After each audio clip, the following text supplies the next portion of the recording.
હર હર મહાદેવ શંભો હર હર વિશ્વ. નમસ્કાર, હર હર મહાદેવ. હું નિકુંજ. અમારી નવી યુટ્યુબ ચેનલ શિવ જ્ઞાન શિવ ઉપાસક ચેનલમાં આપ સારે ભક્તોનું હાર્દિક સ્વાગત કરું છું. ભગવાન શિવને મહાદેવ કેમ કહેવામાં આવે છે? કારણ કે ભગવાન શિવનો આખો પરિવાર પૂજાય છે, તેના કારણે ભગવાન શિવને મહાદેવ કહેવામાં આવે છે.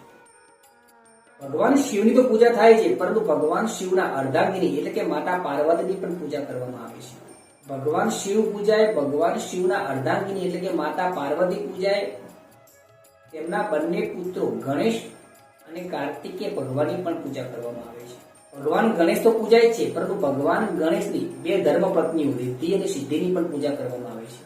ભગવાન ગણેશ પૂજાય, તેમની ધર્મપત્નીઓ રિદ્ધિ સિદ્ધિ પૂજાય, તેમના બે દીકરાઓ શુભ અને લાભની પણ પૂજા કરવામાં આવે છે. ભગવાન શિવ પૂજાય, ભગવાન શિવની દીકરી અશોક સુંદરીની પણ પૂજા કરવામાં આવે છે. ભગવાન શિવ પૂજાય, ભગવાન શિવના ગળાનું ઘરેણું વાસુકી નાગ મહારાજની પણ પૂજા કરવામાં આવે છે. ભગવાન શિવ પૂજાય, ભગવાન શિવની સાથે ભગવાન શિવનું વાહન નંદીની પણ પૂજા કરવામાં આવે છે. એટલે મિત્રો, ભગવાન શિવ તો પૂજાય છે, પરંતુ ભગવાન શિવની સાથે ભગવાન શિવનો આખો પરિવાર પૂજાય છે, તેના કારણે ભગવાન શિવને મહાદેવ કહેવામાં આવે છે.